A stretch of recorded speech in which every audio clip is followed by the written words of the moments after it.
You know, why should things work? Why would you want things to actually function the way it's supposed to? I find that the best way to ensure that a job gets done is to make it as maximally inconvenient as possible. So here we are. Hi everybody, it's Tuesday. If you're, I mean, you know, this if you're live, this is we're starting a little bit later than normal. It's I've been going through this process of getting my internet installed, new internet installed for what feels like a month now, but really, I mean, it's only, you know, this is their third time out. The first time out, they dug a bunch of holes.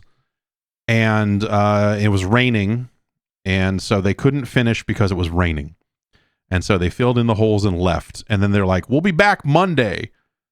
And I was like, all right, cool. What? Monday's a holiday. And then no time, no nothing. So Monday rolls around, and no one shows up. And so this, you know, instead of getting, like, I get the impression, I don't know, these are like, you know, new companies in the area that are doing fiber work and all this other cool stuff. And so, like, I got an email from a person that was like, we're ready to install your stuff. And it wasn't like an automated system or whatever. And so I emailed her and I was like, dude said they'd come back Monday, but Monday's a holiday. This was, you know, yesterday, and he did not give a time. And what's going on? And so I got an email back that was, and she was like, yes, they are coming today. I'm like, okay, cool. Dude shows up at like 4:30 p.m. And is like here with like a ditch witch, and is like, yeah, we're here to do the work. And I'm like, okay, cool. Are you doing the inside work too? And he's like, no, that'll be scheduled differently. I'm like, okay. So, you know, near the end of the day, they went and found the line or whatever, the line that they could not find the first time or whatever it was. So they were out there for half an hour with like an angle grinder, like digging into the street or something. And then they left, and that was that. I was like, okay, well, I guess, I don't know, maybe I'll get a call or an email or something to set up when they're going to come back to do the work. No, 8 a.m., knock on my door. Hey, what's up, man? We're here to do the internet today. I'm like, okay.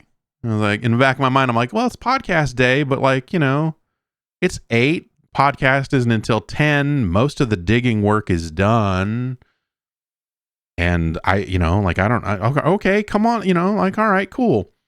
So they do whatever work they need to do outside. They put my lawn back together. And then, like, you know, just it's like multiple vehicles of dudes coming and going and everything. And finally, you know, they pack up most of the stuff and leave. And there's still a guy in the garage. And then he leaves. And I'm like, well, what the fuck's, wait, what? And so, like, that dude's been here and gone 2 or 3 times, I think. There's now a modem, some kind of network device in my garage from Nokia, as Nokia branding on it. I'm going to see if I can get it to play N-Gage games or something. And the internet light on that thing is blinking very fast, which, you know, if my experience with this cable modem behind me in the closet is useful, then when the internet light is blinking steadily and quickly, it means there's a problem.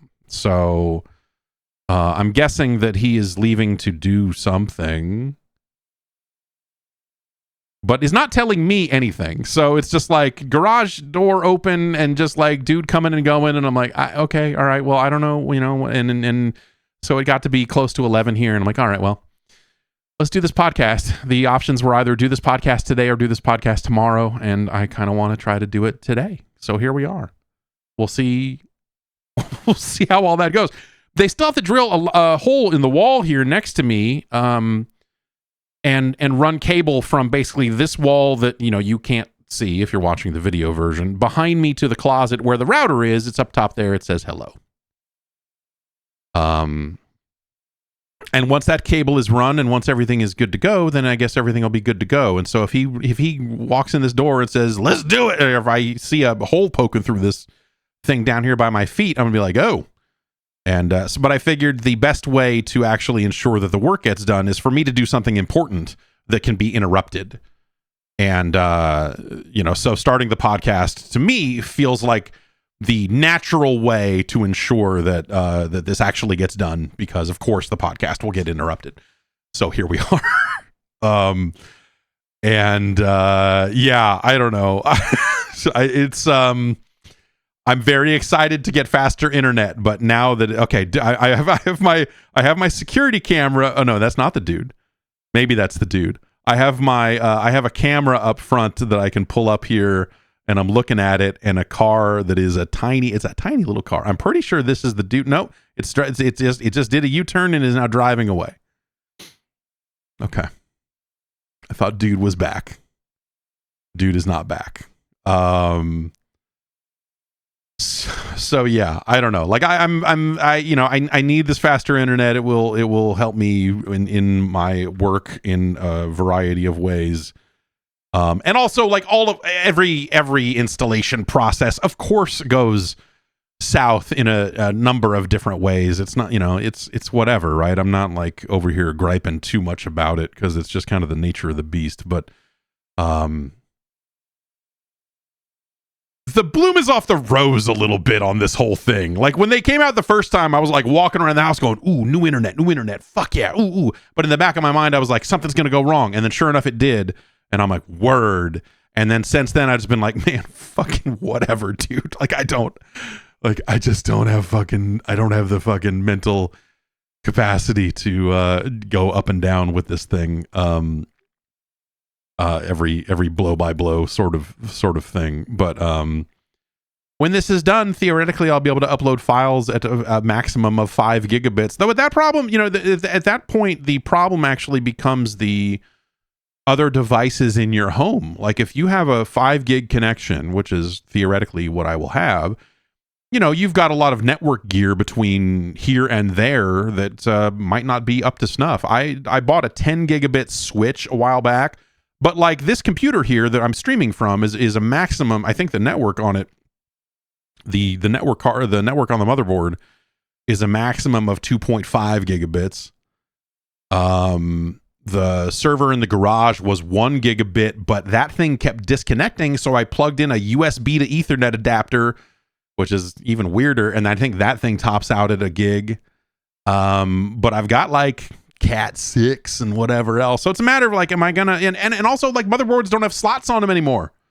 Like most motherboards only have like 1 or 2 slots on them. So like I could buy a 10 gigabit network card, or probably a 5. I don't know if they sell 5s. I don't know if they sell 10s. And that I could, you take full advantage of the connection or whatever. But in theory, it will be like, oh, well, I've got multiple devices on the network doing God knows what. And so as a result of that, I feel like there's more than enough devices in this home that could suck a full 5 gigabits from in various various ways. And we'll see how all of that goes. I don't know. I asked them if they sold 10 gigabit internet, and they said, no, not yet. Not currently. So I thought they did. I thought they offered 10. It might be like that for businesses. They'll offer more than 5, but I don't actually know what the answer is to that. But this, in theory, this 5 gigabit, if this internet actually exists, which I'm not convinced. If you told me this was like a fucking like extreme, like if this was an op, if the CIA was very interested in what I was doing in my home, and they're like, we're running fast internet to your, like all of this has like the vibe of just like, I'm the cable installer. Like, yes, of course you are. And so I who the hell knows? So here we are. I don't know. Here we are. I'm staring at a video feed of my street, and just like there are no cars driving by. It's nice. Let's take a quick break. We'll come back. We'll talk about a couple of video games. Avowed is out. I guess it's out today, right? I guess it's officially out today. So we'll come back. We'll talk about Avowed and some other stuff. I'll be right back. Nutrition. Turns out everyone needs it. Are you ready to optimize? Factor has chef-made gourmet meals that make eating well easy. And when you optimize, I mean, it's dietitian approved. It's ready to heat and eat in like 2 minutes. So you can fuel right and feel great no matter what life throws at you. And this isn't, you're not getting some like powder or whatever in the mail. This is food. They are sending you food. And you sock it away and pull it out when you're ready to go. This is food like smoky Gouda chicken, cheesy chicken and broccoli casserole, a cavatappi in Italian style pork ragu with garlic, broccoli, like real meals. And they can custom, there's customized packages depending on what your goals are. You got preferences like Calorie Smart, Protein Plus, or even keto. You can lose up to 8 pounds in 8 weeks with Factor Keto meals. That's based on a randomized controlled clinical trial with Factor Keto. Results will vary depending on diet and exercise, naturally. You can add on cool stuff if you're looking for smoothies and breakfasts. They do some fantastic juice. Looking to get some juice in the mail? Some mail juice. Factor can supply it. Eat smart with Factor and reach your goals this year.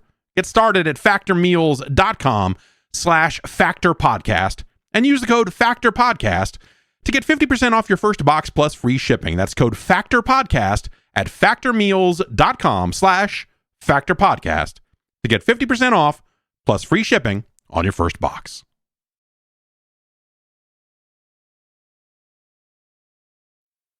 All right, Avowed. Avowed is out, and it's fantastic. Obsidian has really done some great work here at making like a, and I think they, it's similar to some of the work they did with the Outer Worlds, not Outer Wilds, anyway, like they have gotten really good at making a good, tight Elder Scrolls / they're it feels like they're making the Bethesda style role-playing game, but like attainable, good, tight in a way that those games are not. Those games are very deliberately loose. That when Bethesda goes to make that style of game, like they're like, oh, we gotta, they're almost trapped, I think, by the expectations and by modders and some of the other success that they've had. I think Bethesda sometimes is a little bit trapped by that success, and Obsidian is making the tight, great games that, like, I bet if Bethesda was able to get away with making something of this size and scope, it would be pretty kick-ass too. But like, it is a fun, interesting fantasy world with a good story right off the bat and like very interesting systems. There's a video, I put a video up on the day that it originally released for people that wanted to buy it. They sold it ahead of its Game Pass debut. And so there's a video up on YouTube of that that you should check out. It's very playful in ways that you might not expect or like might not discover, because you might just not think to try it. Like there were things that I was doing very early on that that seemed like, oh, this is how this works, and you're like, oh, actually this system is way more open-ended than that. In terms of like how you equip weapons, you have 2 different loadouts and you can kind of switch between them on the fly. And so that could be like sword and shield, that could be like sword and spear, that could be, you could be sword and pistol, which is a lot of fun. There are 2-handed weapons, so with that you get a rifle or a bow and arrow type situation if you want to be more stealthy with your ranged attacks. You also find wands. Magic wands that are basically guns but magic, more or less. And initially, you very early on, you find a wand and a grimoire, a book of spells, and immediately you think like, oh well, these items go together, so I need to put a wand in my main hand, and the book goes in the offhand. But no, like the book is just its own thing. You can cast spells with the book. But also, if you have the book with certain spells in it, you can spend your character skill points to learn those spells without the need for the book. Though, if you have the book equipped and you know the spell, then you cast the spell at a slightly higher level. Which is, I'm sorry if I'm hitting you with a bunch of like stuff, but like there's nuance to the combat, and so when you equip a shield, you can parry with it as if you put a point into parry, which of course you would. Why wouldn't you? It's a modern video game. You need to be able to parry. Damn it. But also the game is very much about you sidestepping and dodging backwards, and so if you don't equip a shield, you can't block. So naturally, you need to spend some of your stamina to get out of the way of incoming attacks. And so if you're going to use a pistol, and I have my secondary loadout is a pistol with a spear, and so the spear has a really good range on it, and so you kind of just like hit him with the pistol and then poke him with the spear a few times while the pistol is reloaded, and then you shoot him again and hope for the best. And that's been a lot of fun to use. So it's, it is the type of first-person combat that you would expect from like an Elder Scrolls game, but I think that open-ended feel to it in terms of what you can equip, and you don't get locked into a character class per se. You kind of spend your points in whatever direction you see fit. Makes it feel really just fun. Like it feels fun first in a way of just like, fuck it, dude, do what you want. And you're like, yes, no, yes, absolutely.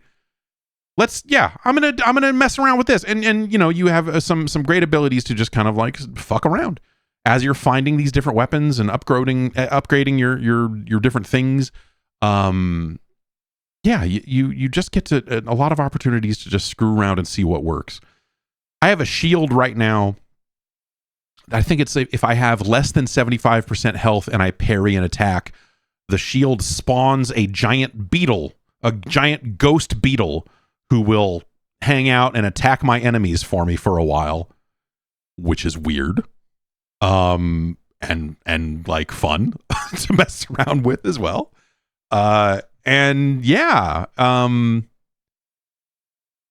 It's got what you would expect out of a game of this sort. You've got your dialogue options, and more dialogue options will open up depending on how your character is spec'd. You choose a background, so you might have a dialogue option that is related to your background, but also you may have dialogue options if you have a lot of points in might or a lot of points in resolve or whatever. You may have different dialogue options based on that. I'm a sucker for a game like this with a lot of stat-based dialogue options, and so that's been very much up my alley. The story of it, this comes from an existing universe, the Pillars of Eternity or whatever, that I have like zero familiarity with, and it hasn't that hasn't necessarily felt like, oh, I have no idea what's going on because I don't know anything about this, world or lore or whatever. But you are a godlike, which I guess is a human who was touched by a god at birth, and so they get weird plants growing out of their head. I don't know. And they have some unique abilities that come with that. However, you don't know which god is your god, which is unique for a character such as yourself. And so you'll encounter other godlike characters who are specifically tied to, one of the existing gods of this world and what have you. And so a big part of the story is you figuring out like, what the fuck is going on with me? What's going on here? But ostensibly, at the outset, you are sent to an area, at the behest of the emperor to figure out why there is a weird soul plague plaguing the lands and causing bears and other creatures to grow a bunch of mushrooms out of their body, which is creepy looking. And then they turn crazy and want to fight. Turns out, if your head and face sprout a bunch of mushrooms, eventually you just want to fight. So, good, fun companions with the types of conversations you expect to have with those sorts of companions as you get to know them better.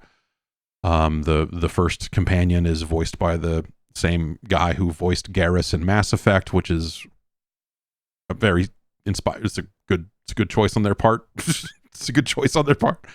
And I've been having a really wonderful time with it. I'm maybe like 8 hours in or something like that. Like I feel like I have a lot more to go. It doesn't feel like a game that is like massive and as necessarily as open as something like an Elder Scrolls game, but like that's not that I feel like that is actually kind of a good thing. Again, you know, the Bethesda games sprawl in such a unique way that, like, you know, that's a specific thing. When you want that thing, you want that thing. This is not that thing, but it is the rest of the things that those games do in terms of storytelling, and it's like enough of the rest of that to like feel really fun. And the world feels very well designed also. It doesn't, you know, like it doesn't necessarily feel small. It actually feels quite big, and getting around it and doing things, you know, you can fast travel, of course, but like, I don't know, I've just been like walking around looking for stuff and just seeing what's going on, and you know, you'll find areas that feel very intentionally designed. Like, oh, there's a weird cave here. Oh, there's this here. There's a chest here with like a fun, unique item here, and cool. I've seen some complaints about the difficulty. Some people have been saying, oh, it's, you know, I feel like I'm, you know, not using the right weapons or whatever. Like, there's definitely like you need to figure out this sort of stuff early on in a game like this. In a lot of games, any games with like upgrade systems where you have to decide, is this a game where I sell all my weapons, all my extra junk, or is this a game where I break down all my extra stuff for materials? This is a game where you break stuff down for materials. That is more useful to you than the money is. And so, you know, like you can break those materials down and use those to enhance your existing items, and they'll level up from tier to tier over time, and they will get significantly more powerful. And so, yeah, I have not had like a huge problem with the difficulty in the game per se. But you do occasionally encounter enemies that are like just significantly more fucked up than anything you fought up to that point. And they will be denoted by having like extra skulls next to their life meter, and you'll be like, okay. And so the first time I encountered guys with 3 skulls, they murdered me immediately. And I was like, oh, okay, I barely am even hitting them. Your companion is like, you need to get a better weapon. Not in a way that's like, oh, you're using a bad weapon per se. More that it's like, this area, this thing you're doing right now is you are not equipped for this specific thing. And so maybe you come back and do that later when you're a little stronger. Maybe you come back later after you've upgraded some stuff and what have you. So I think, you know, there's little bits and pieces like that I think are confusing some people in terms of just like, oh, what, you know, why is this so hard? Why am I not doing damage? And like, I found some 2 skull skeletons, and they were making phantoms appear, and they were healing each other, and I was able to murder them with my lowly 1 star. This was even before I found a cool sword that sets everything on fire. The game does pretty good with materials and that type of like environmental elemental stuff. You'll find spider webs that need to be burned through. And so it's a game about like, oh, we don't know how you're going to get here or what you're going to have when you get here. So we need to make sure there's a fire grenade right next to this wall that needs to be burned. Like, it's that type of game. But also you can have your, you know, like your companion might be able to cast fire in a way, or I think he has a gun that shoots fire. And so he can burn through it for you. You can order him to handle it. You can pick up the grenade that is conveniently right there off of it's a plant, not a grenade per se, but it does blow up when you throw it. Or, you know, I have my fire sword, and I can just walk up to it and swing the fire sword, and it will burn the webs away, and then I can keep moving. So yeah, I think it's I think it's a fantastic time. I think it's a really nice looking game. It's got like a, you know, because of its focus on fungus. Avowed has just like a more interesting subterranean, you know, something like glowing mushrooms, and like it's a more brightly colorful game and world than you might expect out of this style of game. I think they've done just really wonderful things with their color palette and some of the other things that are at their disposal to just make the world look more interesting and fun, as opposed to just like gray, dingy caves and whatever else. You know, they do some good things to offset that and make the game work. And make the game work. That's probably unless you're on a Steam Deck, in which case I've had nothing but trouble. It's interesting. They so you can log into the Xbox network. I'm playing the game on Steam. I'm playing the PC version on Steam. And there is a button you can press to connect to the Xbox network, and once you do, you can have your saves live on that cloud service. And then if you're playing on Xbox, you can load your saves there. And I'm getting Xbox achievements, which I assume is tied to that as well. I don't know for sure. The problem, so I'm guessing at what the problem is here. But if you want to play on Steam Deck, the Steam Deck, when you're running it on a Steam Deck, it cannot log into the Xbox network, because I think all of the hooks for that are just the stuff that's built into Windows. The Xbox app, Xbox Game Bar, all of those sorts of things. So when you hit the button on PC, it connects using all of those things that are built into Windows. And so it's expecting to see those things that are built into Windows when it comes time to log into that network. And none of that stuff exists on the Steam Deck, obviously. So actually, I think they patched it in such a way that like the button just doesn't even show up to connect to the Xbox network when you're on a Steam Deck. I think it just detects that and just goes like, oh, nope. As a result, the Steam Deck does not see my saves at all. So it seems like your choice is an either or. Either you use Steam Cloud or you use the Xbox network.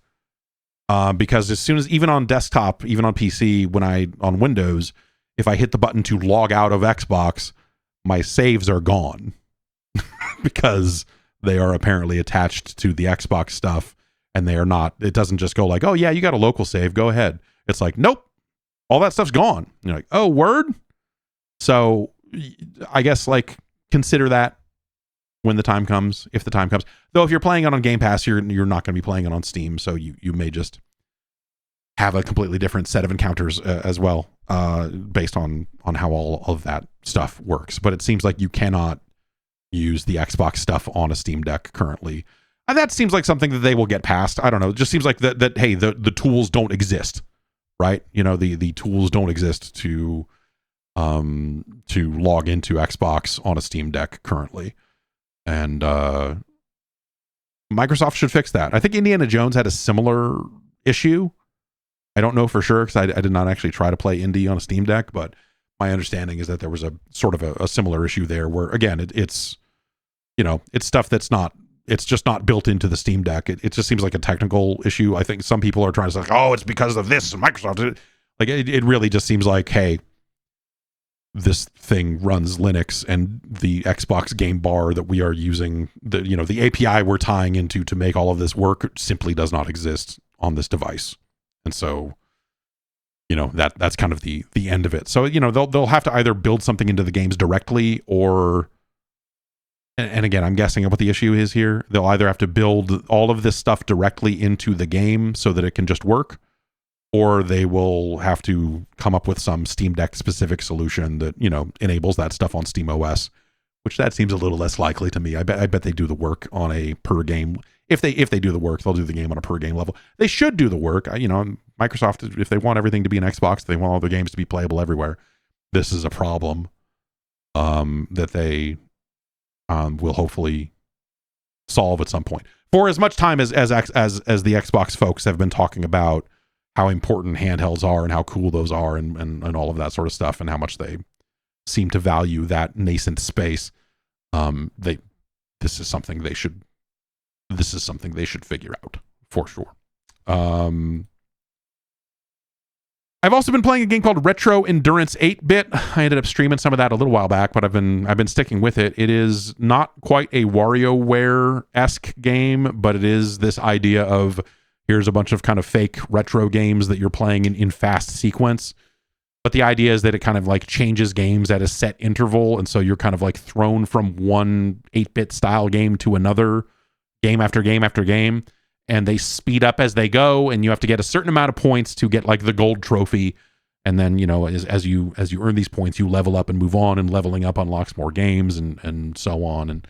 And, that it's like $4 or something. It's in early access, and it's surprisingly fun.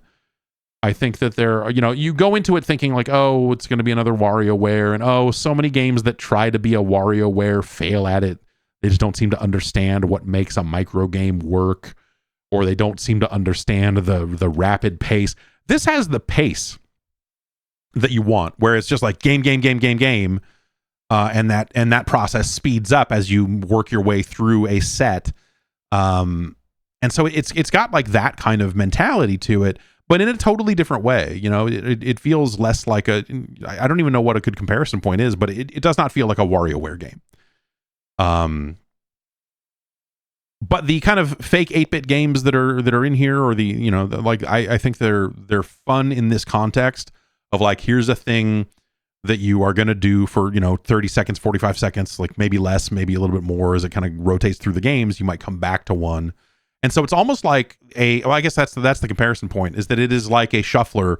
It is like someone took BizHawk and set it up to shuffle through games, you know, at a set interval, whether that's, you know, a damage thing or whatever. But like it feels like it is just banging through these games, and saving state as you jump from game to game, because it dumps you back in right where you left off the last time, but maybe faster. And so that's structurally, I think it's really interesting. And also because it's based on score, like how well you do and when you level up and unlock new things is based on your score in the games. And so it's not just like, yay, I pushed the button and then Wario pulled up his pants and we're all happy now. It's like, okay, this is going faster and faster, but also I need to get better at figuring out how to get points as quickly as possible. Is it getting these gems? Is it bouncing on these enemies' heads? Is it making sure I'm comboing in this puzzle game? You know, like there's a breakout style game. There's a handful of different driving games. And you're like, okay, what's the best way for me to earn points quickly in these games? And so the mentality of it is quite different as well. And it's fun. You should give it a look. I ended up streaming it it was like a week or two ago. There's been some patches since then because it's in early access, and it's neat. You should give it a look. Let's take a break and we'll come back and we'll get into the news. Okay. All right. We'll do that right now. Hair loss is something that can be difficult to deal with, though it's pretty common. Here's a solution that you can use that doesn't even require you having to talk about it. With Hims, you can restore your hair by accessing their personalized hair loss solutions online. That's right. Hims provides you with convenient and quality access to a range of hair loss treatments that work, all from the comfort of your couch. And Hims makes treating hair loss simple with doctor-trusted options and clinically proven ingredients like finasteride and minoxidil that can regrow hair in as little as 3 to 6 months. And you can find what's best for you, whether that's personalized chewables, oral, spray, serum treatments, whatever works best for you. Hims has it. The process is simple. It's 100% online. So you don't have to go to a doctor and talk all about it or whatever. You just fill out some stuff online. You answer a few questions. A medical provider will determine if treatment is right for you. And if you're prescribed, your treatment is sent directly to you for free. No insurance is needed. One price covers everything from treatments to ongoing care. Hims has hundreds of thousands of trusted subscribers, and they can help you get your confidence back too with visibly thicker and fuller hair. Start your free online visit today at hims.com/Jeff. That's HIMS.com/Jeff for your personalized hair loss treatment options. hims.com/Jeff. Results vary based on studies of topical and oral minoxidil and finasteride. Prescription products require an online consultation with a healthcare provider who will determine if a prescription is appropriate. Restrictions apply. See website for full details and important safety information.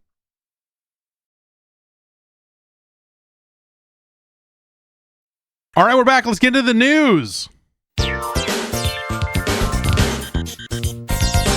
Reports out of the official Go XLR Discord server indicate that the rest of that team has been laid off. Before we get into some of the more gaming news, I just wanted to talk about that a little bit. This is the second set of layoffs that this team has. Well, I guess they laid off the Canadian team a while ago. And at that point, it was kind of like, oh, this device is going to kind of be on life support. It might not, see too many updates. And they hired a guy out of the community for a while who had been making an independent program for working with it. The Go XLR, if you're not familiar, it is the audio device that I'm literally using right now. It's a 4-channel mixer with some handy buttons and some other stuff. It's got a button like this. This is Ice-T, and I'm just cooling out waiting on you to call me on the ICE hotline. It's very handy. And the way it is built, it feels like almost a purpose-built device. It's not perfect, But for this like streaming podcasting type of thing, the way it works and the way it integrates into Windows is damn near perfect for my workflow. And it's been a hell of a device. But again, it hasn't seen a ton of updates lately. There was there's like a beta firmware out that I'm currently running that, you know, has some additional features that seem like they're mostly stable. But now, like, I don't know if there's ever going to be another firmware update for this thing again. And so that stuff's been left in limbo, which sent me down the road yet again of trying to figure out if there were other devices in this space that would work. And so I spent like an hour and a half reading the manual, the entire manual for the Rodecaster Pro 2 last night, and staring at it and looking at the ways in which it is similar and the ways in which it is different, and thinking through my workflow and going like, okay, what if I did this and did this? Okay, I could plug this in here. Okay, it doesn't have an optical jack on it, and so I would have to convert optical out of my TV to like a headphone jack, and I could plug that in, and that would work for that, you know. But most of it seems like pretty direct. However, that Rodecaster Pro 2 is like $700, and I don't. And whatever, the Go XLR still works. It's not like, you know, they laid everybody off and the device stopped working immediately. But also, what if there's going to be tariffs soon? So I'm sitting here going like, well, is this the cheapest this thing is ever going to be? Or is it going to end up going up like every other piece of technology? Or what? So I don't actually know what to do here. So yeah, I don't know. That happened. I feel for the team that was left on this thing. It's unfortunate. This is a great device, but like the company that owns it, is primarily in like music gear, and this is their only, it's kind of an orphaned division of just like, look at this cool thing we made. And a bunch of other companies make things, but they're too simple. That's the big problem, is that there are a lot of other devices on the market that are marketed as like, this is perfect for all you fucking streamers out there, you stupid idiots. And they all have compromises in ways that I'm not willing to accept, basically. And so the Rodecaster actually seems like it is the closest to doing the thing that I would need to do. Beacon, which I believe is a company from the people who got laid off. I don't know that for sure, but the word was that Beacon was some of these Go XLR folks starting a new thing. It's a really slick looking device with a cool touch screen and all of this other stuff, and you're like, oh, that's really cool. And then you look at it and you're like, oh, but it doesn't have an XLR jack on it, so I would need to buy another device for that, and all of it routes a very different way, and you just look at it and go like, this doesn't meet my needs at all. Like, this is, if you were starting from scratch and you wanted something that was very simple and very like very simple, a device like that seems like it would be perfect for the right person. But I have spent too much time using, you know, actual audio gear over the years, and so going to some of these kind of stream specific devices. It's why a lot of the, like, I like the Elgato product line for the most part, except for their lights that won't stay on my fucking network. But other than that, I like the majority, or their teleprompter, which actually bleeds. Now that I think about it, maybe about half of the Elgato gear is really amazing, and the other half maybe is less so. The prompter I am extremely disappointed with, because it the camera that is behind the prompter can see the glare of the text on the prompter. That's the whole point of a prompter, is that it's not supposed to do that. Anyway, I think their audio stuff is not great. I think that the Elgato Wave 3 stuff and the Wave Link software and whatever else, I don't like the way they built that stuff. A lot of people like to use that. And like, if you've built your workflow, I think, you know, a lot of it is like what you're used to too. I think there's a certain element of that, but like the feature set does not directly match what I need. And so it would cause if I went to something like that, I'd have to rework a lot of things, and I don't want to do that. And so I'm not. And so even though I have a lot of I have a wave mic. Well, I wouldn't use that fucking mic anyway. But point being, there's a lot of options for gear out there, and none of it is awesome, or none of it is perfect. But there's enough stuff that's like close. And so I think if I was going to replace this Go XLR, it would probably be with that Rodecaster. But that's $700. That's a PlayStation 5 Pro's worth of audio gear. I mean, this Go XLR was $500 when I bought it, so that's not actually. They're less than that now. But hey, heart goes out to the folks there that got laid off.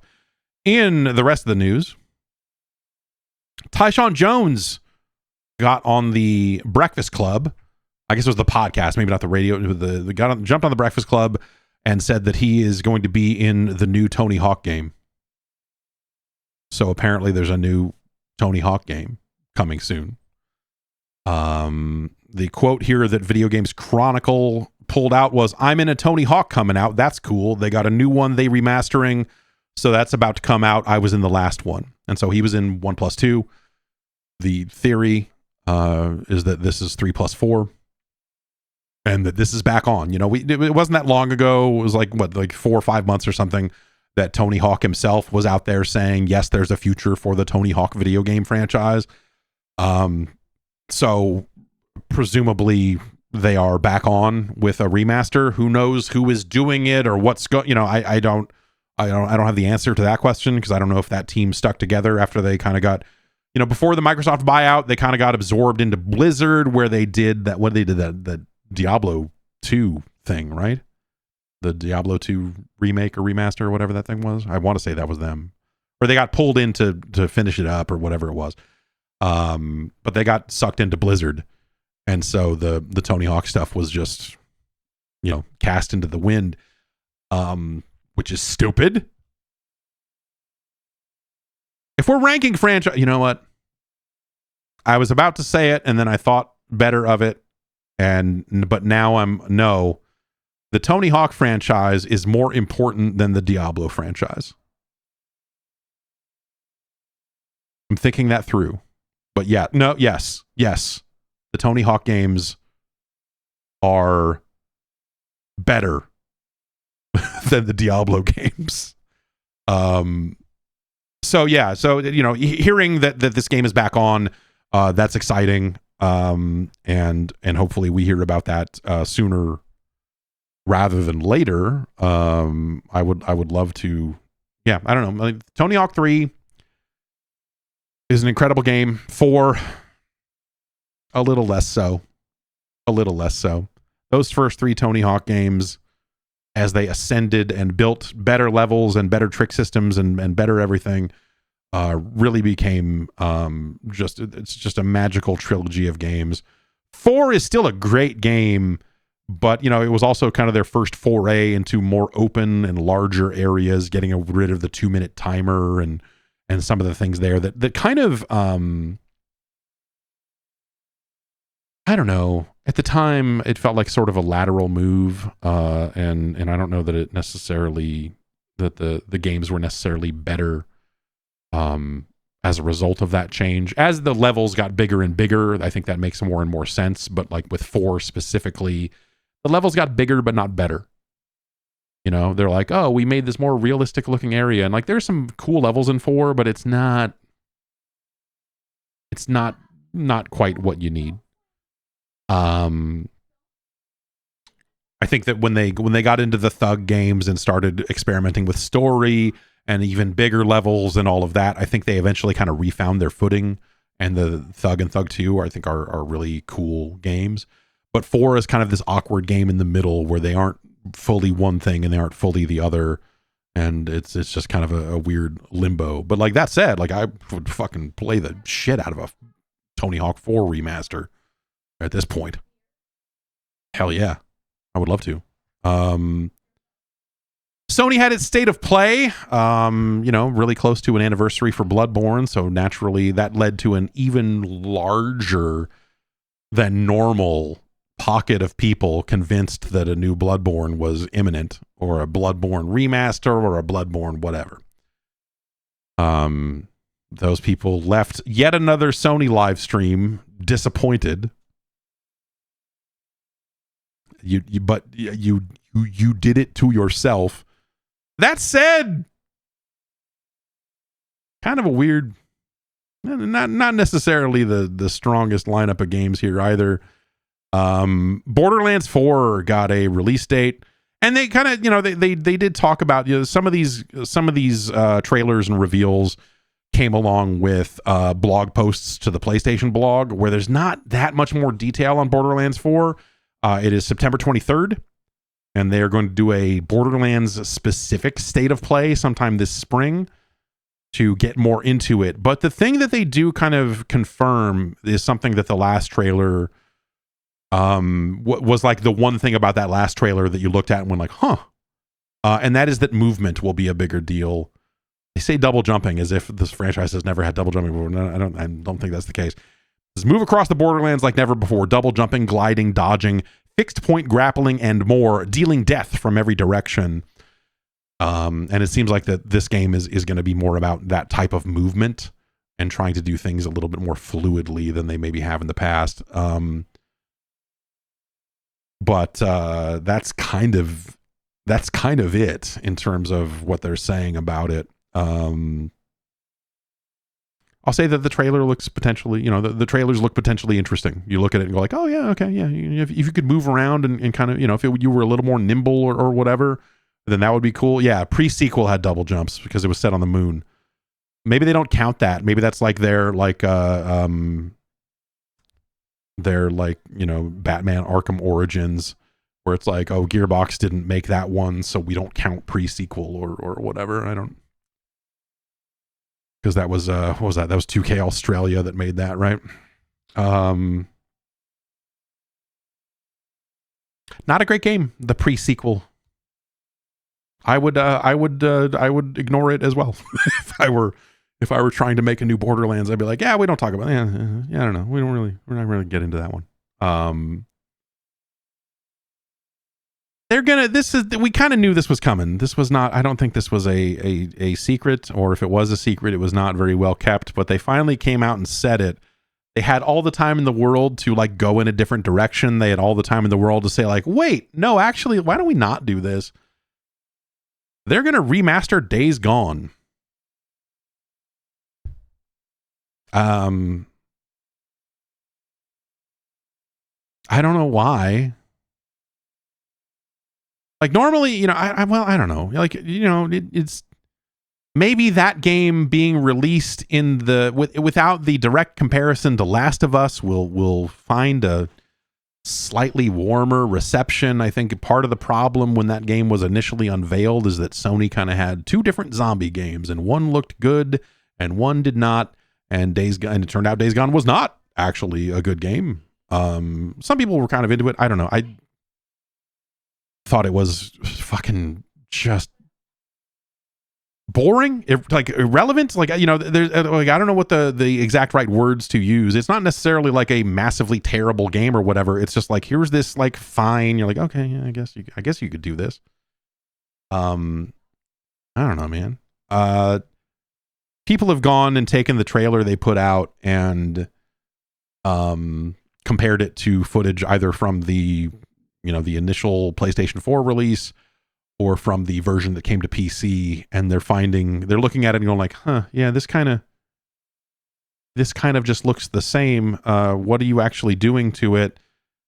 To hear them tell it, the PS5 for this remastered version will have improved graphical fidelity, increased foliage draw distance, improved shadow and lighting quality, Tempest 3D audio, variable refresh rate support, and more. It will also have a quality mode for increased resolution and a performance mode for improved frame rates. And with the added power of the PS5 Pro, Days Gone has truly never looked better on PlayStation. What a twisty sentence. With the power of the PS5 Pro, Days Gone has truly never looked better on PlayStation. And then they have to say that because it's already out on PC. On PC, you will be able to pay $10. They're also going to add some more modes. They're adding full DualSense controller support for, adaptive triggers and feedback and whatever else. Some new accessibility stuff. A survival mode, a permadeath mode, like a photo mode, and more. A speedrun mode. Play through the story as quickly as possible. Share your best times. No, thank you. Like, what? No.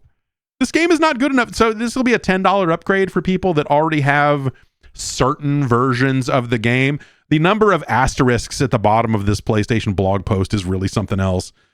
So that stuff's going to come to PC as well. They will sell it, the Broken Road DLC, for $10 on PC, and you will get the modes and the accessibility features and the DualSense support through that. And then you get down to the bottom, and it's like 3D audio via built-in TV speakers or analog USB stereo headphones, setup required. Compatible TV or display required. Price shown in US currency. Okay, but we get down to the $10 upgrade. Owners of the PS4 disc copies must insert them into their PS5 every time they want to download or play the PS5 digital version. PS4 game disc owners who buy the PS5 digital edition disc-free console will not be able to get the PS5 version for the discounted price. Game redemptions via PlayStation Plus are not eligible for upgrade. So if you got the game via PS Plus, you cannot get the $10 upgrade. If you don't have a disk drive, you cannot get the upgrade. I'm surprised that with how wordy that was, I'm surprised they don't say unless you buy a disk drive for it, because they are selling those, right? Oh, but I guess no, they're not, because the PS5 digital edition disc-free console probably specifically refers to the initial launch disc-free console that you cannot add a drive onto, huh? Yeah, so if you bought one of those back at PS5 launch, too bad. Too bad you can't play Days Gone. Like, I don't know, that sounds like a plus. But yeah, man, this, it has been at times fun to clown on Days Gone, and when it initially launched, it didn't always run great, and all of that other stuff that a lot of that stuff got ironed out, and throwing more power at the problem will probably help it even further. But it's just like it's always just seemed like such an aggressively average game at best, and so the idea that this is what first party is doing. It feels like, hey, we had to cancel some other stuff and we got to fill some gaps. And yeah, I guess we could do this. This already exists on PC. So I guess we could, we already did some fidelity work bringing it to PC. So let's see what else we can do to bring it back to PS5. Because, it just feels like desperate's not the word, but it just feels like this superfluous thing that they pulled the trigger on because they're like, well, Ben's got to do something. We killed Ben's other game, and so we gotta figure out what we're gonna do. Obviously, some other live service games, some other just games have been killed along the way. But you come away from this going like, okay, what is first party got up their sleeve? There's been some word going around that they might not even have a full on E3 style event or live stream or whatever, that they might be looking to do something smaller in that summer window, which that's been going around for the past few days on top of that. So, did enough things get canceled, or did enough things kind of fall apart in development or whatever, or get pushed off that we're going to see first party Sony caught in the same lurch that Microsoft seems like they've been in for the past few years here, where it's just like, oh shit, we had a lot of stuff in the pipeline and then the pipeline broke from COVID. And then on the other end of that, this happened. But they do have a new game from Housemarque. So, that is coming. That game is called Soros, and that'll be out in 2026. It's funny. They built an entire trailer and game around the phrase "come back stronger" because they're making a game that is at least somewhat like Returnal, except when you die, you come back stronger because you can purchase permanently upgrade. There's a paragraph here. A key gameplay distinction between which it's interesting seeing Housemarque so freely comparing this to their last game. So this says to me that, that this, because the trailer doesn't necessarily show a ton of gameplay or whatever, but they are making something that is a follow-up to Returnal, but is not a sequel. It is not set in the same universe or whatever. They say here, hey, after Returnal, we knew we had created something special and award-winning, but we also knew we wanted Returnal to stand on its own. With this in mind, we decided to create a new IP which evolves our deep third-person action and mysterious storytelling. So it seems like they wanted to make another game like Returnal, but then very deliberately are not going to make it as much of a roguelite as Returnal was. Here's what they say about it. A key gameplay distinction between Soros and Returnal is permanent resources and progression, making every death valuable. After every death, you will face a changed world, but in Soros, you will be able to choose and permanently upgrade your loadout from an evolving set of weapons and suit upgrades to, quote, come back stronger to overcome the challenges you face on Carcosa. They say that they will have more gameplay to show later this year. And yeah. I think that's, I bet that Returnal was probably a little too much for some people. For like a wide swath of more casual players, I think Returnal is probably a little too severe for some folks. It's not an easy game. You over time, you do kind of, you get better and what have you. But like, I wonder if this is going to be their attempt to make something that maybe a wider audience of people can engage with without feeling like, man, this game's blowing me out of the fucking water over and over and over and over again, and I don't want to do this anymore. I definitely I hit that wall early on and then came back to it a couple months later and then fell off it again. And then when it came out on PC, I ended up finishing it when it finally came out on PC. And Returnal's cool. I don't necessarily have anything bad to say about Returnal. It's just it's a very specific thing and a very specific set of skills that you need to be good at to do it. And I think that there are probably a lot of people who are not good at that. And so I wonder if Soros will be them trying to. I'm not going to use. They're not. I wouldn't say that they would go and dumb it down. But hey, is there a way to make this a little bit more accessible and maybe sand off a couple of the rougher edges, at least in the early game, to try to get more people hooked on it, to try to get more people to feel good about playing it? Because, Returnal could be brutal, especially in the early game when you're first getting into it and first getting used to it and what have you. I think it's something that I could see a lot of people kind of running into some issues with it, but we'll see where where their head is at on that stuff when they have more to show. Mind's Eye was also shown. This is being published by IO Interactive, but it's being developed by Build a Rocket Boy, which is Leslie Benzi's company that has been up and running for a long time now. And so this is the first thing that they're going to be shipping. It looks like kind of well, I don't know. It looks, it is some kind of soldier, and he wants to figure out what the fuck is in his head. He's got some kind of technology in his head, and when he starts asking the wrong questions, I don't know, man, a bunch of robots run after him and try and kill him. Jacob Diaz is the name of that soldier, a former soldier who finds himself haunted by flashbacks of a covert mission that changed his life forever. Fitted with the mysterious neural implant known as the Mind's Eye, Jacob is plagued by fragmented memories and is desperate to uncover the truth about his past. So, parts of this look like an open world, drive around kind of game. Parts of it look a little bit more like a cover shooter,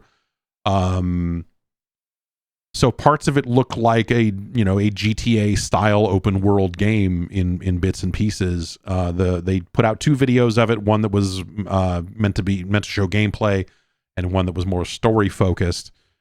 And yeah, I don't know, like futuristic city, but like you look like you're driving around like a fucking like a Wish.com Dodge Charger or something, and doing some open world stuff along the way. While he's, presumably he will say things like, "I've got to get this shit out of my head," like stuff that guys with like technology in their head might say, just for example. Yeah, I don't know. It looks nice. It's hard to. I think it's kind of hard to really weigh in on it too much because I don't think they showed that much of it. It is also the first property to exist in the everywhere universe that Build a Rocket Boy has been building for a long time, and this is something that they have been trying to build, a seemingly like a Roblox style thing, like something where you can go in and they've been running what they call a builder's beta for a long time. I think I signed up for that thing at a time when their website was broken and my email address is permanently fucked in their system, because every time I try to recover my password to log in and download whatever it is they have, it doesn't work. And I can never log in. So I don't know what everywhere is exactly, because it's just been completely hosed for me on the account side. But yes, they are looking to build like a larger piece of technology that they can then use to spin off these types of different experiences, narrative driven stuff. That's a very nebulous, that sounds like a fucking insane pitch to get investors. It sounds like that they came up with all of these ideas to attract investors because it would allow them to use words like metaverse and all of that stuff that was a big deal when they were trying to raise all of this money. But yes, this is meant to be kind of the first look at the technology that they have been building for all of this time as well. And so, yeah, we'll kind of see where all that nets out. It feels like over time, the value of like this centralized universe that we can tell a zillion different stories in, like, no one cares about that. People just want good games. No one cares that you've made a platform to launch good. It's just, I don't know. That feels like something that you would use to convince investors that they should invest in your thing. And presumably they did that. Let's take one more break. We'll come back. We'll finish up the news. All right. We'll be right back after this. There are a lot of stink spots on a body, if you think about it. And, sometimes, you'll use like deodorant as like an underarm sort of thing. But, there's more parts of the body than just under the arm that can get a certain funk about them. So what do you do about it? What are you thinking about leading up to like a big, you're going on, I don't know, you're going on a date or something like that. You're going to head out, how are you going to make sure that you're good to go? Well, let's talk about Mando. Mando is a variety of deodorant products. It's a whole body deodorant that's safe to use anywhere on your body. That's, you could use it on your feet. Crack your ass if you want, your belly button. What's going on? What areas you got, behind your ears? What's the areas that you want to take care of? This was created by a doctor who saw firsthand how normal body odor was being misdiagnosed and mistreated.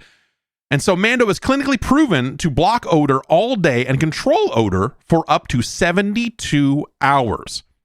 They got multiple types of products. You got a solid deodorant stick that was formulated and powered by mandelic acid to stop odor before it starts, and a spray deodorant that's aluminum-free and ideal for hard-to-reach places. All these products are baking soda-free, paraben-free, and a variety of scents. You like bourbon leather? They say bourbon leather smells like leather, tobacco, and vanilla. You got like a Mount Fuji, which is like a eucalyptus and wild mint. You're looking for something that's a little more woodsy. There's Clover Woods. Or, hey, maybe you're like, I don't need a scent. Yes, They have unscented. Yes, they in fact do. Do you want to try America's #1 whole body deodorant formula right now? You can find them in Walmart, Target, or other retailers across the country.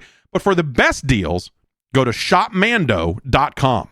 Mando's starter pack is perfect for new customers. It comes with a solid stick deodorant, a cream tube deodorant, 2 free products of your choice like a mini body wash or deodorant wipes, and free shipping. As a special offer for you, new customers get $5 off a starter pack with this exclusive code. That's like over 40% off your starter pack. Use the code JeffG at shopmando.com, shopmando.com. Support the show. Tell them we sent you. But hey, also stay fresher, stay drier, and boost your confidence from head to toe with Mando. Sub-Zero is coming to Fortnite. Rejoice! Eurogamer notes that this will allow, finally, Street Fighter and Mortal Kombat characters to face off, as, you know, some Street Fighter characters have been added over time. But this is in the... What is this? Season 6. This is going to launch later this week. Chapter 6. Season 2. The Fortnite numbering, as someone who does not play Fortnite on a regular basis, the Fortnite numbering, is this OG Fortnite chapter 2? Anyway, they showed off a look at some characters that are coming to the game soon, and Sub-Zero is among them.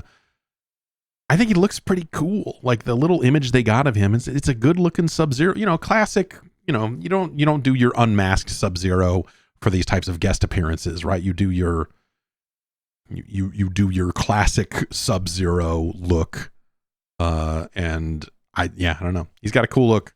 Not enough. I don't think that this is going to be enough for me to reinstall Fortnite. I'm certainly. I think I'm past the point of spending V-Bucks on anything anything cosmetic in Fortnite, because I know myself. I know I don't play enough of it, but yes, the children love Sub-Zero. And by the children, I mean the actual demographic of people playing Fortnite is so wide now that, like, I know a ton of people. Well, not a ton. I don't, you know, like there are a lot of people who are outside of the kid demographic that are still playing a fuckload of Fortnite. It's not just something that teens are playing. So, you know, I don't know, man. Sub-Zero seems like, you know, this is a game that put the Doom guy in it also, you know, and good on him. I don't know. I do still have Fortnite installed because at some point I open it and check like all the weird user created worlds and all the other, you know, the Robloxification of Fortnite that they have done over the last, you know, couple of years here. And I don't know, some of that stuff is interesting, but I never find anything that like feels like something I want to play again. It's always like you click on it and go like, oh, you built like a little obstacle course. That's neat. I'm going to fuck with this for 5 minutes. Okay, yeah, great. Never doing this again, but that's fun. Like, I don't need to. And, you know, there's just a lot of weird stuff. Roblox is the same way. It's like, you're just like, oh, wow, I found a fully featured first-person shooter that's like a really, you know, questionable Call of Duty knockoff. Interesting. And then you know, then it's lost, and you're like, all right, well, whatever. I didn't want to play it that much anyway. But I don't know. That's cool. That it is a good looking Sub-Zero. I do like Sub-Zero. And then our last story happened, I think, as we were here live. It seems that this is fucking, what the fuck? Kotaku has a story up, but there's also just a LinkedIn post from Thaddeus Sasser, who was the director of Marvel Rivals. He says, "This is such a weird industry. My stellar, talented team just helped deliver an incredibly successful new franchise in Marvel Rivals for NetEase Games, and we're just laid off. Oh well, times are tough all over. Let's find these incredible people new jobs because we all need to eat, right?" And then he kind of goes on to talk about Gary McGee, who was one of the designers on the project, and it looks like he's gonna, you know, big up the folks that he was working with that are now out of work. NetEase is I don't know. This is, I think, when I was talking a couple of weeks ago, that it kind of seems like, hey, there's sort of a you start to look at some of the Asian companies and some of the Chinese companies and look at them and go like, oh, are they divesting? Are they looking to get out of games? Are they looking to get out of the United States? Are they, there's a lot of uncertainty. Obviously, I think, Marvel Rivals has been quite popular. Seems like that they have had a very successful launch for that game. And so the idea of like blowing away, some chunk of that team when instead you would think that they would be working as hard as possible and staffing up to try to make sure that they have enough content on a more regular basis to ensure that that they can keep that pipeline full. But yeah, it looks like this is, I don't know if it's all of the team in Seattle or if this is some chunk of it, but like, yeah, this is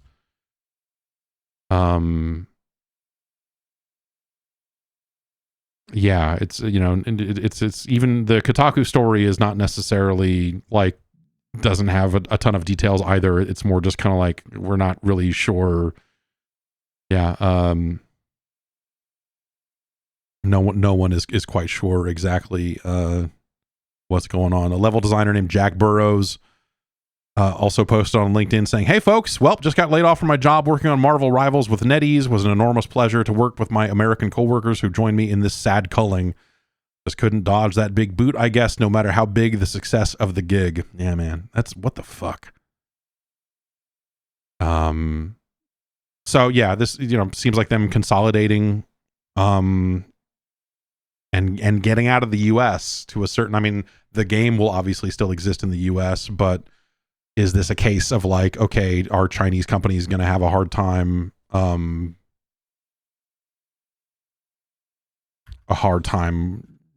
working with, it's a really, I don't know. I don't know what to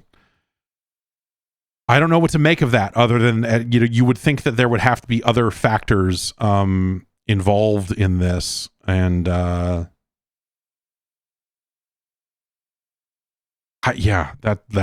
that's really fucking nuts. But you have to imagine that this is more of a factor of like whether it's global politics or just the tariff situation, like the various aspects of this like looming trade war. Is this a situation where a Chinese company is saying actually we're exposed by having American employees, we need to pull back, or maybe they've had enough failure on other fronts that even Marvel Rivals is not going to dig them out of.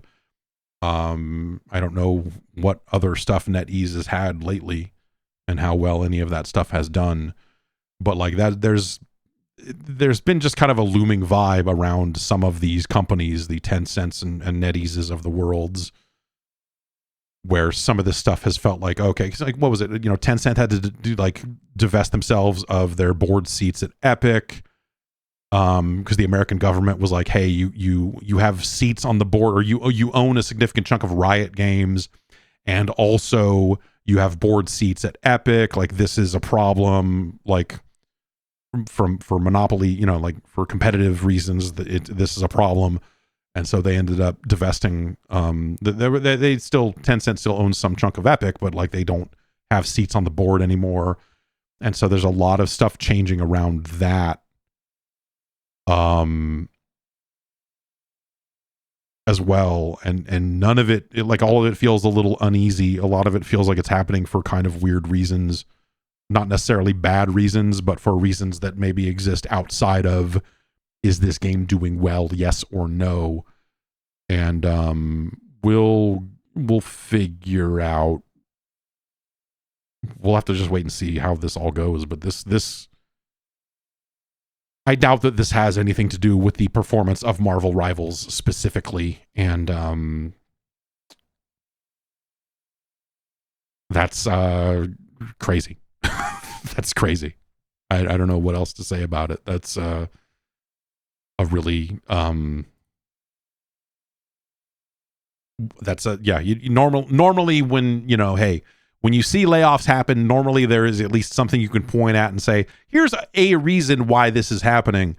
And the reason might not always be the best or valid. There are plenty of profitable companies that still lay people off and whatever. And, you can look at it and go like, oh, well, this aspect of it didn't do as well as they thought. And so, of course, they're going to lay this people off, or, there are points where it's very obvious where you go like, okay, this game didn't land.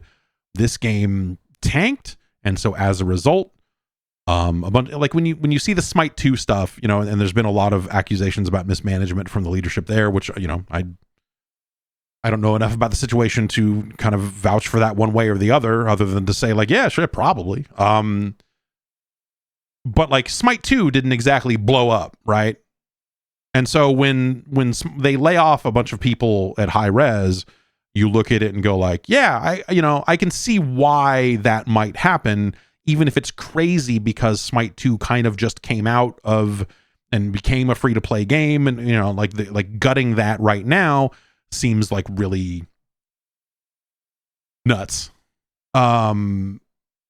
But like there's you look at it and you can at least kind of see why someone might do it or what the reasons might be. This in a case where you've got like what by all accounts was a very successful launch of a highly anticipated game that is still doing quite well. Like if you look at the Steam numbers and how many people are playing it, and you look at it and go like, okay, this seems like it's doing quite well. Like it's it's hard to point any fingers at the game itself and say here's your problem. But it's probably cheaper to make all of the ongoing content in China, right? It's probably cheaper to make all of that content somewhere other than the United States. And who knows if that's going to get more or less expensive as time goes on. So maybe this is them looking at it and going like, yep, okay, you guys did the work of getting it off the ground, and now we've got a content mill over here that's going to make fucking 6 skins for Wolverine for the next 6 years. And we'll find some map makers. I don't know. Yeah, which seems like I feel like that would be a very short-sighted way to go if that's the way they went with it. But again, hard to say without any further detail, which we do not have. And that's going to do it for the news. Let's get into the emails here. podcast@guard.bike is the email address. Send me an email and I will take a look at it.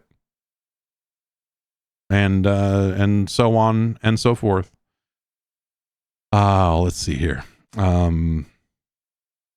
Let's look at some of the ones that got pulled for this. Derek writes in from Arizona and says, I'll be moving from Arizona to Washington in a few weeks.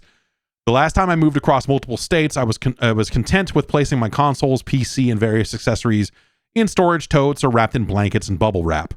Now that I have more things to worry about, I want to be smarter about this move. 2 things I'm not sure about moving safely are my PlayStation 5 and my PC. For my PS5, I have the box that came in, but none of the packaging. I'm not as worried about that, packing that safely, as I am about the PC. Previously, I had it wrapped carefully with bubble wrap and a blanket in my last move. It was fine, but hearing horror stories about broken graphics cards and other PC components in transit has made me reconsider doing the same thing again. I have travel cases or original packaging for my Switch and Xbox and all the other stuff.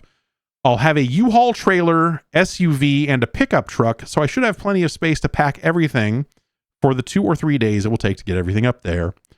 Are there any other... So if you're doing all of this yourself... If you're doing this yourself, then it's all in your ability to do exactly what you need to do, which is take the GPU out and bring it with you, or put the PC in the seat next to you and move it that way. Put it someplace where it's not, where it's not going to get knocked around. Now, if you were having movers come in and do it, I would probably take the GPU out, like especially if you have a larger, more modern GPU that is heavy, I would probably take it out and bring it with you manually. I would pack that in a duffel bag and bring that separately, put it in an anti-static bag, and just, bring it with you, put it in with your clothes or something so that it is cushioned and go that way with it. But that's really the only, when you're moving a PC, like the GPU is probably really the only major thing there. When I moved here, I let movers move everything. I let them pack everything up. And when the PC got here, the top grate was missing. The top grate was just gone.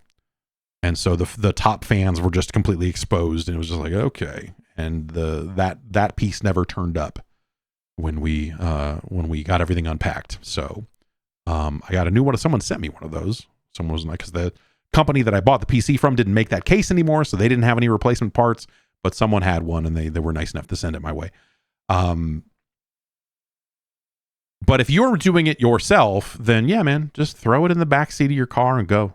Like, throw it somewhere that's inside, not in the back of a pickup truck where it's going to rattle around as much. Lay it down flat so that the GPU isn't hanging in its slot the entire time. I would just lay it down flat, and what could happen? What could happen to it? Not much. It'll probably be fine. The PS5, kind of same deal. Throw it in with your clothes if you're worried about some extra packing, or wrap it in bubble wrap and throw it in the PS5 box, I guess. But I wouldn't be too worried about a PlayStation 5 either, as long as you're cushioning it somewhat. Yeah, none of that stuff sounds like that big of a deal.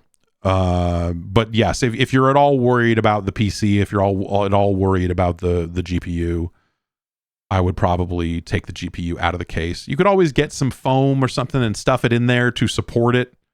Like, put it in your case to support the components in there a little bit in case it knocks around.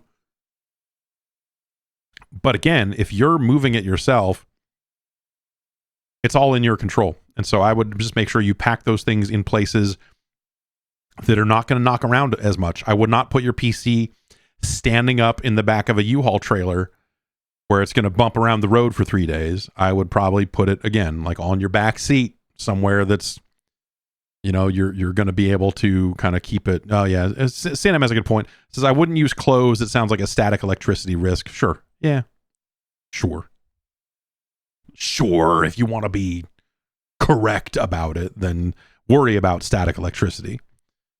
I am the sort of person who I ain't putting the strap on. I ain't putting the static strap on. I don't give a fuck. I'm touching hard drives. I'm licking hard drives. I don't care. It's all been fine. Your mileage may vary. But yeah, you just, put those components somewhere. You just put the PS5 on your back seat and cover it with stuff, like I don't know how full everything's going to be, but if you got an SUV, I would just throw these two things that you're worried about, just throw them on the back seat and make sure that there's enough other stuff in there to keep it from falling out of that seat, and you should be fine. I wouldn't be too worried about it, because you're not just giving it to, you're not just giving it to movers and saying like, hey, good luck.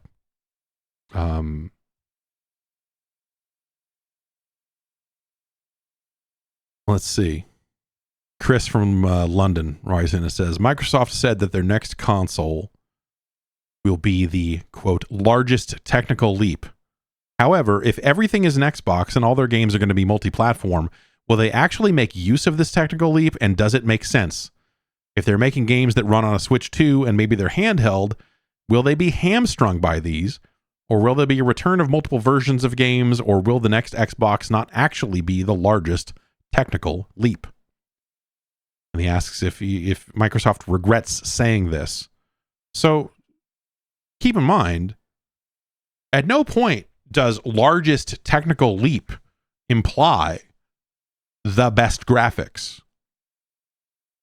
Largest technical leap can mean a ton of things in terms of like, oh, we're leveraging the cloud in this very specific way, or hey, this we're adding we're putting heartbeat sensors on the controllers. We're doing, there's a ton of other things that they could do, and it will probably mean AI, because Microsoft is dumping a ton of money into AI, and they're wasting a ton of their time and resources on all of this AI shit.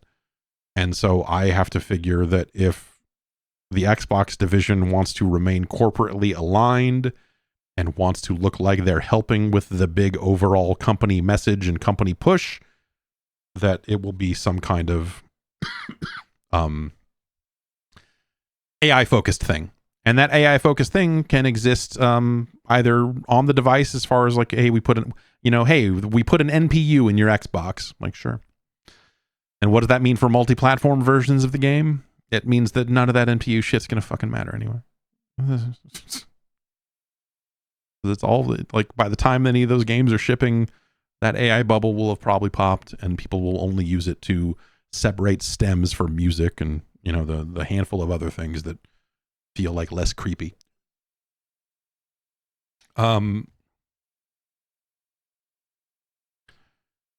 It could mean that they'll have the best upscaling AI-based upscaler in the business. Maybe they're going to take a run at DLSS and try to do something even better.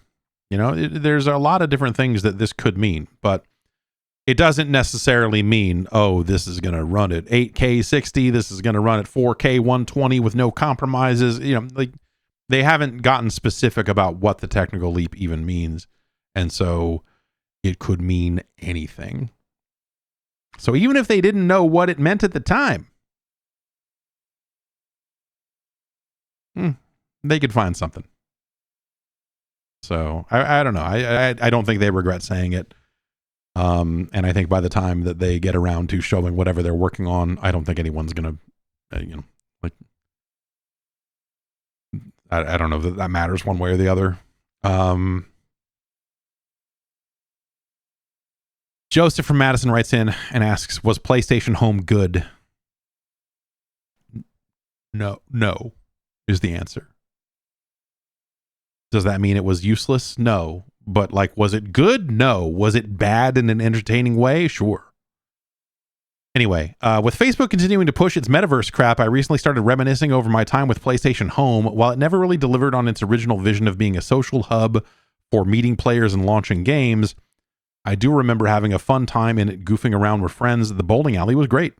Was PlayStation Home simply too ahead of its time? Could you see Sony ever bringing back something like this today? Oddly enough, I feel like experiencing a metaverse with a traditional controller makes way more sense than using a VR headset. No, I don't.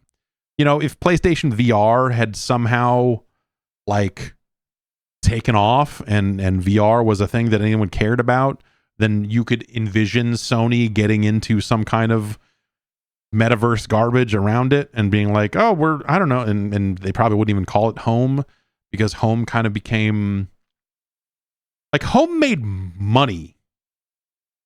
Like, they did a lot of work in PlayStation Home that was, like, very, like, quietly profitable for them, is my understanding, because they did a lot of weird brand integrations and whatever else at a time when not a lot of things like that existed. And so I think they did quite well on that front.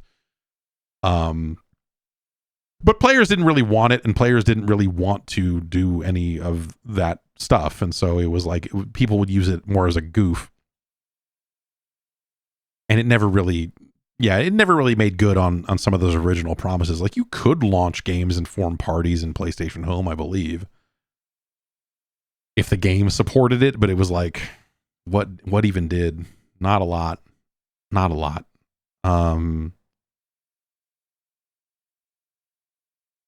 But yeah, PlayStation Home is kind of a forgotten soldier in these wars. But, you know, there are plenty, you know, whether it's Second Life or there.com or, you know, all of the other kind of, like, aimless social spaces that existed prior to PlayStation Home, or sometimes in you know, in the same era as PlayStation Home. There were a lot of things that tried to do that. Club Caribe. I have not said that out loud very much now that I think about it. The virtual world created for the Commodore 64 based on the Habitat technology existed as part of Quantum Link, the precursor to America Online. And you could walk around an island and it looked like a LucasArts Scum interface game, but there were other live human players in there that you could talk to. Yeah, I mean, you know, like, people have been trying to do things like this for decades. And so, you know, Just because the Facebook metaverse garbage is fucking garbage does not mean that there is not room for some type of social space that is not necessarily a game, but is very game-like. It's just the sort of thing that will appeal to a very specific subset of people. I think VR chat is a really good example of one of these done well. But the reason VR chat is done well is because it is absolutely lawless. And so you can play as fucking all these licensed characters and all this other stupid shit because it's just a fucking big bunch of chaos. If you tried to go into VR chat and say, we're going to make this make a lot of money, you would destroy everything that was cool about it because you would instead fill it full of brands and garbage and no one would care. You know? And so VR chat has to be this kind of like off to the side thing that continues to exist and people can have fun and explore themselves and do whatever they need to do. But because it's, you know, it is not a heavily branded experience because it's just like a bunch of crazy, you know, it's the same way that like all the fun Quake skins are like, oh, look, I'm playing as Batman. And you're like, yeah, it kind of looks like Batman, I guess. But like, you know, then you go to like Tower Unite or VR chat or some of this other stuff where like in some cases they're just ripping models out of other things. You're like, this is maybe a little different than I made a Batman skin for Quake, but still cool in its own strange way. Jedi Mass 4 asks, is ray tracing bad? Has the buzz around the ray tracing feature been misused by the industry? Many games which added ray tracing over the years have been panned for not really adding a ton to the games visually, and also come with significantly weaker performance to run games in ray tracing modes. Recently, games like Indiana Jones and Doom the Dark Ages are among the first games to build in ray tracing as a required feature and not an option you can turn off. My understanding is ray tracing is a feature devs like because it's easier to develop their games with this technology, but a lot of folks on the outside just see ray tracing as an unnecessary optional feature. Did the industry screw up in how they showed ray tracing to the public? There's a few different questions in there, right? I think to answer your actual question, did the industry screw up in how they showed ray tracing to the public? Yes, I think so. I think when ray tracing was first kind of unveiled and they showed what it could do, compared to where the hardware was at in that first generation of cards that could do it, was nonsense, you know? And so the problem is that they showed off like all of these optimal scenarios about like, look at this lighting and look at what we can do. And they stop it and they move objects around in the environment and you can see the light casting around it in a very realistic way. And like all of these other things that they can do to, you know, look at, we can do all of this in real time because of the lighting and, you know, and because of the way that ray tracing works. And you're like, cool, that's really neat. What are games going to do with it?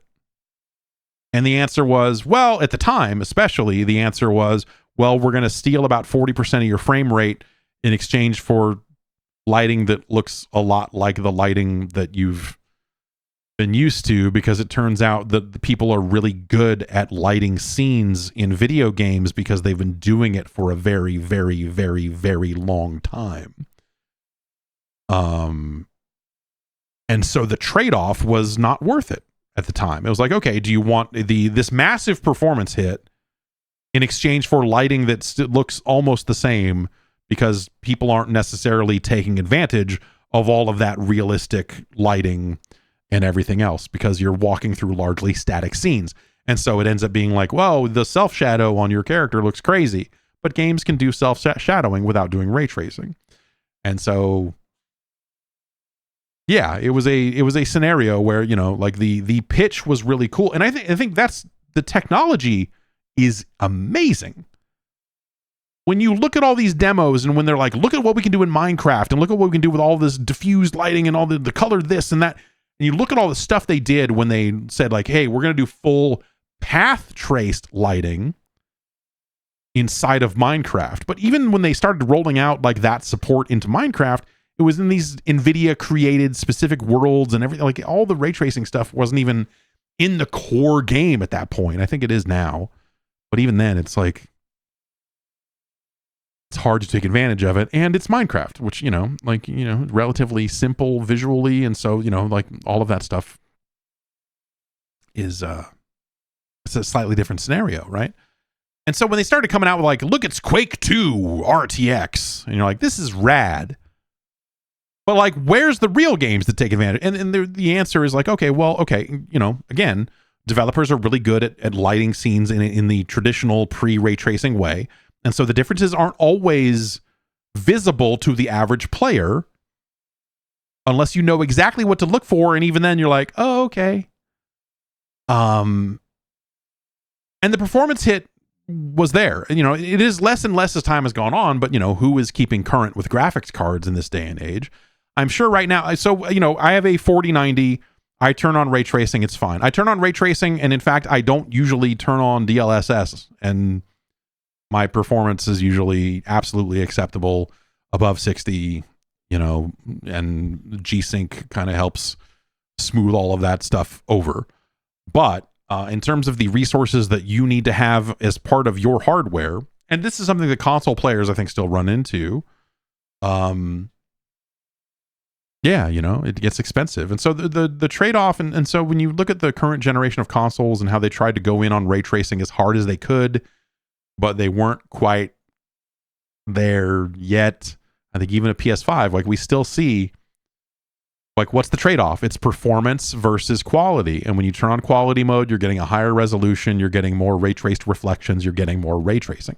And so the PS5 Pro, a big part of that push was like, the ray tracing will be even better because we're throwing more fucking cores at it or whatever it is. But like, that's a hard sell because I don't think players actually give a shit.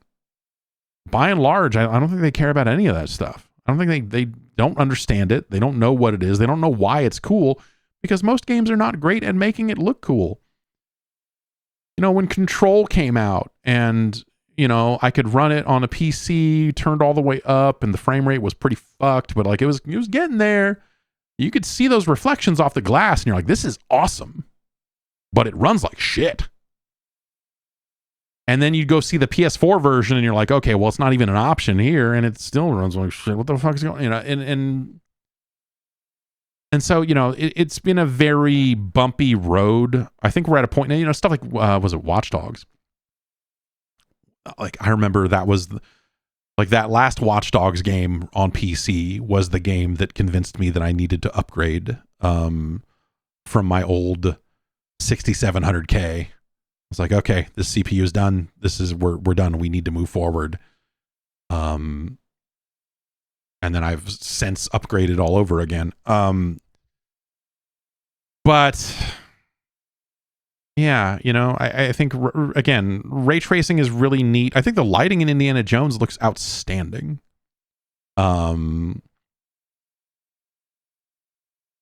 But at the same time, yeah, I think ray tracing is, was oversold at the outset, and that has kind of made it a bumpier road than it would have been, I think, if they had been a little more restrained in how they showed that feature off and the promises they made about what it was going to do. Because I don't think we've gotten there yet. I think the only people who have gotten there are people who have overspent on GPUs. And the consoles are not there yet either. The consoles are capable of ray tracing, but like not in the way that you want, not in the, oh my God, look at this crazy lighting. But like at the end of the day, a lot of these games are trying to be realistic. They're trying to look like real life, and lighting in real life is something you don't notice. And so when lighting is really well done in a game, it's not something you spend a bunch of time going, oh my God. It's something that just kind of exists and looks realistic, and it just fades into the background. And so like even at its best, with the way a lot of games are these days in terms of chasing that realism, it's not something you're always going to notice unless you are specifically going out of your way to make a game where it's like, yo man, we put a fucking laser gun in this game, and when it shoots, the way it lights up these tunnels is going to blow your mind. And you're like, yeah, no, I played Dark Forces also. That was cool then too. What are we doing here? Again, human developers have become really good at lighting things and making cool lighting and doing cool lighting tricks when they need to with traditional lighting systems. And so it's really neat that some of that doesn't have to be done the same way anymore because technology can just do it. But again, are you going to notice if you spend thousands of dollars on a GPU and it just kind of looks the same with like a little bit more nuance, a little like, oh, okay, I kind of see, yeah, you know, are you like squinting to look at the lighting, which is what I've done multiple times, staring at lighting going like, I think this looks better. Fuck, dude, I don't know. You know, it's just kind of a weird thing. It's cool technology. It's very cool technology, but you almost need someone like, you know, you need something abstract to really show it off, right? I mean, that's the, you know, because again, you know, humans have gotten really good at making realistic lighting. And so you almost need like give it to Tetsuya Mizuguchi. Have a new res come out that is fully based on insane lighting and ray tracing and cool trippy effects and stuff, and see what happens then. You know? Like if, you know, Jeff Minter made something that was fully path traced with the lighting, and what would that look like? Like fully unleashed, like without having to worry about different platforms that, you know, that couldn't take advantage of that technology or whatever. Like if you sat down and said to Jeff Minter, like, okay, we need you to make a new VLM. We need you to make like a new, like, visual, you know, cool music screensaver. And we want you to fully path trace it and do all this stuff. It would probably look pretty fucking neat. I don't know.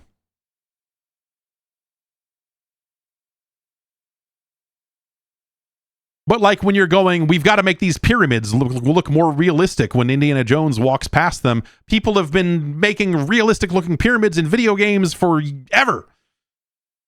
They know how to make it look good. They know how to make the lighting work. It's, you know, like that's not going to be the best place to showcase that type of technology unless you're fucking at SIGGRAPH or something. I don't know.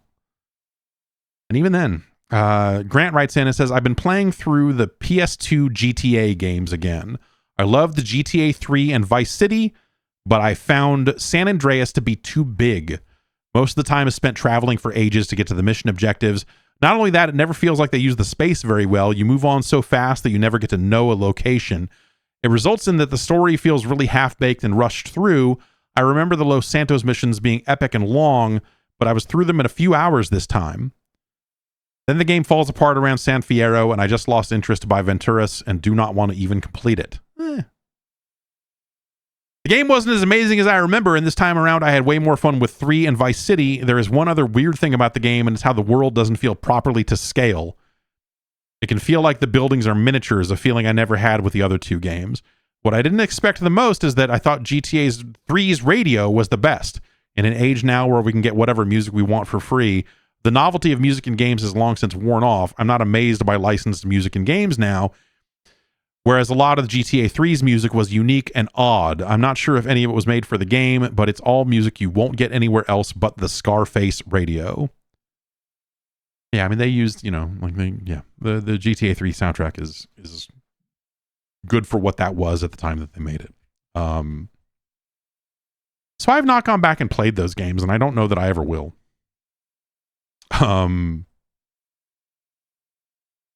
But I totally understand what you're saying because, you know, obviously keep in mind that you're playing those games now after decades and decades of the rise and fall of open world games that were made in GTA's shadow. You know, like keep in mind that trilogy of games changed gaming and resulted in a ton of systems and a ton of concepts and everything else getting solidified overnight. And in none of those games, like the shooting is not great in any of those games. They got better along the way. Vice City was better than GTA 3's shooting, and I think San Andreas was better than Vice City.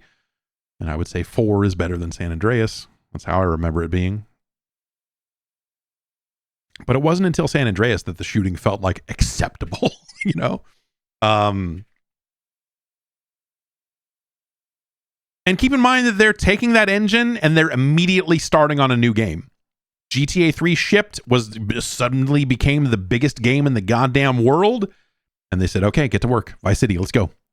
And then Vice City came out and was even bigger, as far as I can tell.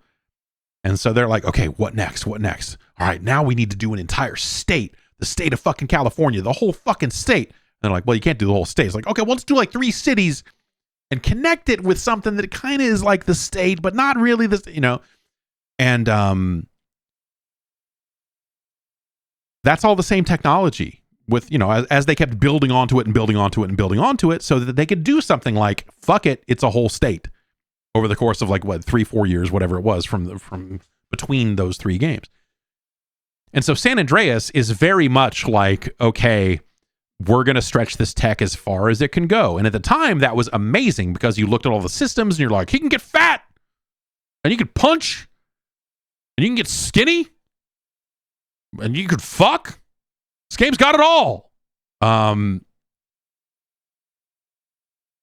Because it was compared to, you know, Vice City, and it was compared to GTA 3, which, you know, the scope of GTA 3, I think why GTA 3 probably still works for some people is because that scope is much tighter than it was, and how it got in the decades that followed, where they're just like, fuck it, let's make an even bigger one, fuck it. And so, you know, GTA 3 is almost quaint in comparison, I'm sure, at this point. Vice City is probably the sweet spot, but, you know, the story of San Andreas is always been my favorite. I just love that West Coast shit, dog. I can't help it.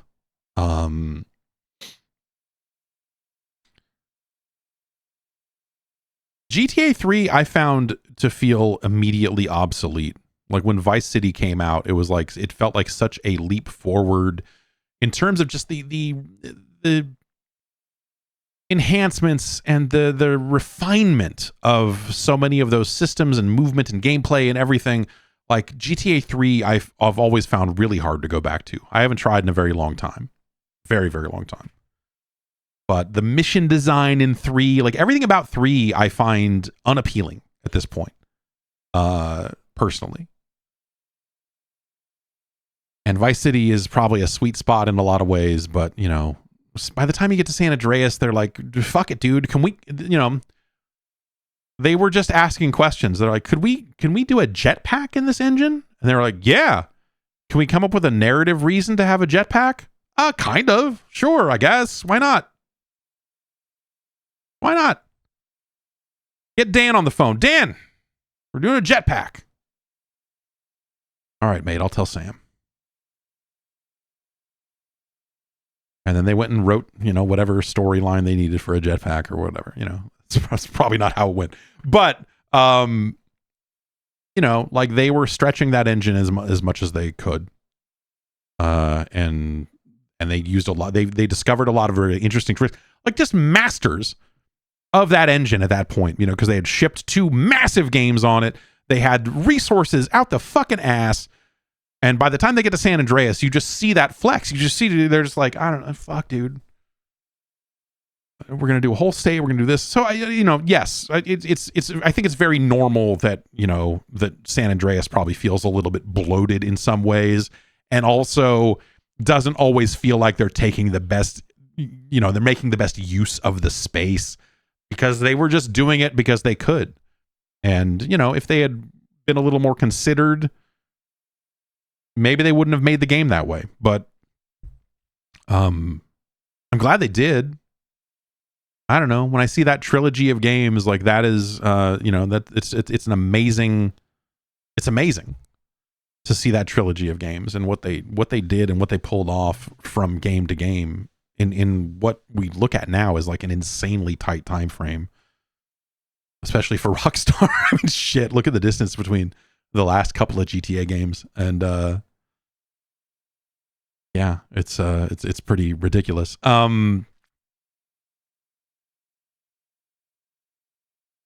I think, yeah, you know, I always thought it would be cool if you could take GTA 3 and run it in like the Vice City or the San Andreas engine with that kind of shooting, like the enhancements that they just made from a gameplay perspective of how all that stuff was going to work. You know, because that's part of what makes it really hard for me to go back to GTA 3 is just the controls and some of the things that they did over time. And so, you know, something that was like an enhanced version of that just controlled better. I don't know if they ever did that with, I just, you know, I never messed with any of these remakes or re-releases all that much to know if they really fixed that stuff or not. But even San Andreas would not be enough of a fix these days. You would need more. Really, you know, those games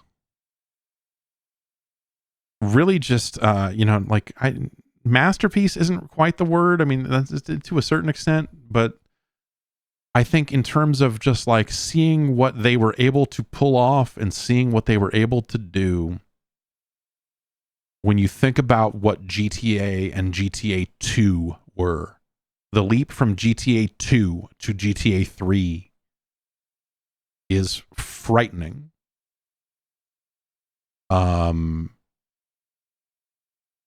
And you look at Driver and you look at some of the other things that, you know, got us to this place, right? You look at things that got us to GTA 3 and how some of the people and talent and, you know, some of the other stuff happened back in that era. I think it's really, that's something like, I don't know, games just don't feel like that anymore. Like, you know, and at the time, you know, even GTA 3, and I've said this before, but I know, but like seeing GTA 3 pre-release, you just like, it was hard to wrap your mind around what that was going to be and what it was going to do and how like big a deal it was going to be to video games going forward and all of that stuff. Every time you saw GTA 3, it was like, okay, this doesn't run great. And like, I don't know what, like, okay, this is cool. And I was always coming to it as someone who liked GTA 1 and 2. And so you'd look at GTA 3 and you go like, this is really fucking complicated. Like this game you're making is really, really fucking complicated in terms of how it controls all of this stuff compared to those first two games that were practically arcade games in their own weird way. And so GTA 3 just felt like this thing that like, it just, you know, an odd duck or whatever you want to call it. But it was this thing of just like, I'm not really sure what the fuck I'm looking at here. And it took a long time for the scope and the size of that game to really sink in and for you to realize like, no, you guys really fucking made those games with polygons. You made polygonal GTA. That's fucking nuts. And at the time, you know, it was just a, you know, again, like it was hard to have, like the language in some cases felt like it didn't exist to fully kind of talk about what that game was. And, you know, and I don't think anyone realized it at the time. I think, you know, when I remember playing GTA 3 pre-release, and again, every single time, it always felt like, I don't know, man. I don't know if this is going to come together or not. Because you'd play a mission, you know, they'd show it off and they'd have like, you know, here's a couple of missions you can do, or, you know, you can run around and you know, shoot guns or whatever. And it just, it was hard to envision what that thing was going to be like as a final product. You're like, okay, am I just going to do this? What? I don't like it was really hard to get a sense of what that thing was going to be. So the you know, the vision that they had for that and how much of that was vision and how much of it they kind of stumbled into and were like, oh my God, I can't believe we fucking did this. You know, like who knows? I'm sure they would tell you it was all vision. But yeah, I don't know. That game feels like they bit off way more than they could chew and then somehow fucking pulled it off, I guess, you know? Like it's such a crazy thing. It's just an insane project, and they did it. So yeah, someone ported GTA 3 to Dreamcast recently, which is fucking weird. I haven't really seen much of that, but that does exist out there as a fan port. Joey writes in and says, what's up? I got a Steam Deck OLED and have just been playing old games for retro achievements. What do you think about the Time Splitters franchise? And asking this knowing that you do not care for the N64. Now, neither do I, except for a few choice picks. I've been playing Time Splitters 2 and I really enjoy it. That's all. Yeah, again, like they're games from a certain time and place, you know, and you know, the things I appreciated about the Time Splitters games is that they just got weird with it in a way that even Perfect Dark did not. So as they kind of got, you know, further down the road of like making that style of split screen first person shooter, you know, it's like, I don't know, just put fucking more monkeys in it. I don't know, shit. Like they started making weirder and weirder modes, and I think that that's cool. But I think Time Splitters maybe even more so than some of those Bond games, because Bond games than GoldenEye and Perfect Dark. I think the Time Splitters kind of exists as a time and a place sort of thing, you know, as like and even, you know, even more so because Time Splitters started to rub even further up against that era of more and more people having internet and more people playing games on the internet, and so Time Splitters eventually started to feel like a thing where you're like, I don't know who this is for anymore. Like everyone is playing games online now. It's not like, it's like, why? And so in the years that followed, as more and more people started to say like, oh, they need to make a new Time Splitters and all, they need to bring back Time Splitters. Like, what even is that now? You know, if you made a Time Splitters game that, you know, because there are plenty of like crazy first person shooters available on the PC that's just like, fuck it, man, we got 1,000 different modes in here, and you know, no one plays it. So good luck finding anyone to play those modes with. But hey, you know, so like Time Splitters just became a bunch of like a cavalcade of strange modes and weird things you could do that were, you know, weirder than the average first person shooter, and that's where it stood out, is it just had all of these different options for you to play around with. But outside of that era, you know, it's kind of just a weird, yeah, it's just one of those weird franchises that I don't think, for different reasons, it's like SOCOM. Like, it'd be hard to bring back SOCOM because it's such a time and a place thing. I think Time Splitters is like that times 5. Of just like, it's really hard. It'd be really hard to bring back Time Splitters in a way that people felt like it brought it back, because the thing that people liked about Time Splitters was that they were playing it split screen. And by and large, people don't want to do that for shooters in this day and age. But I think Time Splitters Online probably loses a lot of the like fucking hit your friend, knock the controller out of their hand, like that type of shit. You just kind of lose that, and it just becomes another first person shooter in a universe full of a billion of those. And so, you know, I think it's hard to it's hard to really pull that off. And I think that's probably the, you know, some of the problems they've probably run into over the years as they've walked down that road of thinking like, okay, what do we do to reboot Time Splitters? Because, you know, they've thought about it multiple times. It's just a matter of like, do you think that any of that actually, you know, is gonna go anywhere? It's a hard one. It's a hard one for sure. I think I got time for maybe like one or two more. Let's take a look here. Mark from Scotland says, do you have any gaming turnoffs that immediately put you off of playing? For example, anything with ninjas or samurai instantly puts me off regardless of genre. Big Souls fan and turned off Sekiro after an hour and never went back. Sure. Yeah, I don't know. Like, I think everyone has some of those. I think mine are like, and there's always going to be exceptions to this. There are always going to be exceptions to this rule. But by and large, I don't like games. I don't like deck builders. I don't want to build a deck. I don't want to have to go like, oh, I didn't bring the right cards for this run, and I screwed up. I just don't want to do it. I just don't want to do it. I'm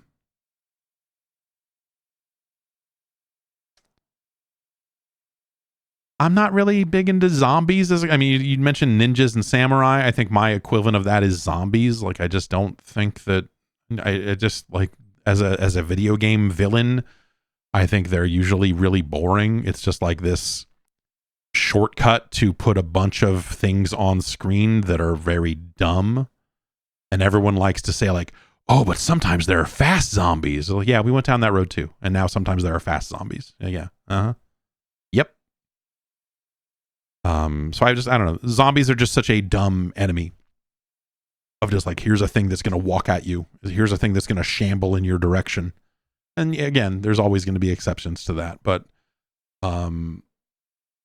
yeah, you know, that's sort of like whatever. Yeah. Tower defense is not really my thing. 4X strategy games are not really my thing. I appreciate the Civ games from a distance, but don't really engage with them that much. Yeah, you know, I think a lot of like modern kind of computer, you know, like PC role-playing games are not always for me. I think, you know, the console RPG like Final Fantasy and stuff like that eventually became something that I'm just not that willing to engage with. I'm just not that willing to spend the time or whatever for that sort of thing. That happened. Final Fantasy VII was really off-putting to me. Like I played it and I was like, dude, what the fuck? I'm so fucking bored of this. But I got to like somewhere in disc 2 and I was like, yep, done. And with very rare exception, that was it for me and that entire genre. Like the Persona games, I played those 1 and 2, like 1, 2, and 4. Some good Persona games. The rest of them, whatever.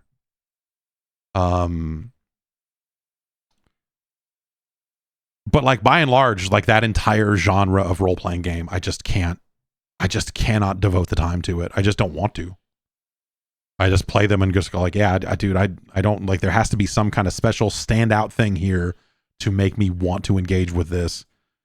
It can't just be another one of these, because I just don't want to do that anymore. And Final Fantasy VII, like, was the game that broke me on it. It was like, yeah, like, okay, let's go snowboarding. All right. Oh, we're just okay. And then it's just like, yeah, somewhere on disc 2, I stopped playing Final Fantasy VII and never looked back. And yeah, and you know, like those games are well made and people like them, and you know, sure, I think Blitzball is a fucking train wreck and a tragedy, and people deserve better than Blitzball. But I'd say, you know, there's things about, you know, role-playing games on PC as well that, you know, like I don't necessarily, like I tried playing Baldur's Gate 3 like a few times over the years, but you know, like I kind of, the thing I always told myself is like, well, when this is out, I'll check it out. And then I waited for it to come out and played it, and I was like, oh, I don't want to do this. I just don't want to do this. Like, I don't want to, like, this combat, this like turn-based, like the way this combat is structured seems very well made for what it is, but I just don't want to do it. And so I didn't. And so, you know, when some of these other role-playing games are coming out and people are like, oh, you want to play Kingdom Come? I'm like, dude, no. Like, fuck, I don't. I don't want to do that. But that's I think the thing for me is just, and I don't think it's necessarily like an attention span thing per se, you know, because like there are games that are more mechanical than others that I certainly can get into and whatever, but like, yeah, I don't know. Caves of Cud. I've been playing Caves of Cud here and there. It's neat. It's neat. I don't see myself playing like hundreds of hours of it or anything like that, but actually, this is so dumb. They added retro achievements to Terraria, which is a weird thing. It's you have to install a mod, and then it adds achievements. I mean, the game already had Steam achievements, which is already kind of weird, but there's a mod that specifically adds retro achievements to it, and there's like 700 retro achievements for it. So I was curious about that. I'm like, oh, that's weird. Let's go through the process of installing this mod installer, and then installing the mod, and then setting this all up. And then whoops, I was playing Terraria again. I was like, oh, this game's real good. I should probably play another couple hundred hours of this. And so I've been playing more Terraria. I just want to dig sometimes, man. Sometimes you just need to dig. I want to play more Minecraft, weirdly enough, but I don't. I feel like I need some like laid back Minecraft. I need some just like, I want to build some fun stuff and yeah, but I don't know. I haven't had time.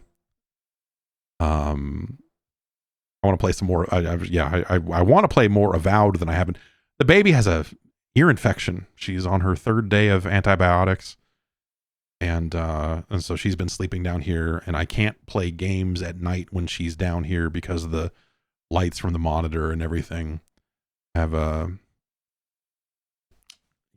too much for her when she's asleep back here, or not sleeping, as the case may be, because then she stares at all the screens, and that's not good either.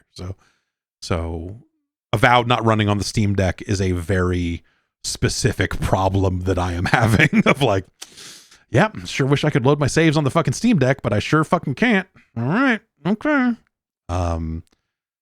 Maybe I'll use Game Pass and the green light streaming stuff on the Steam Deck to play the Xbox version once that comes out. I don't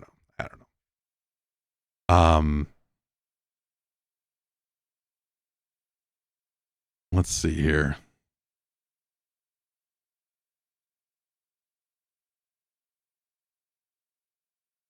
All right. I am gonna go check this. I have to go check the door. I'll be back in a sec, and then we'll finish up. Okay. I'll be right back.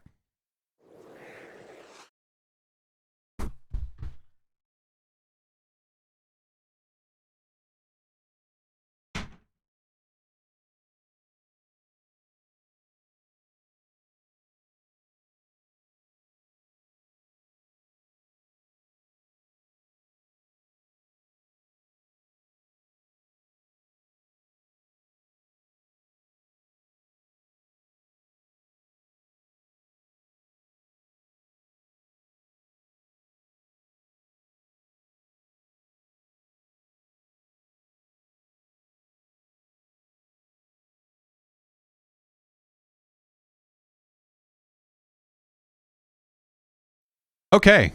They're here to finish installing the internet, I guess. So that's fine. We were wrapped up anyway. Everybody have a good rest of your Tuesday. And then maybe tomorrow maybe I'll be on different internet. Who knows? I have no idea. Podcast@guard.bike is the email address. Send in your emails, and we'll take them next week on the podcast. And I left the door open, so now this room is full of kids. How's it going down there? All right, we'll be back next week with more. I'll see you then. Bye.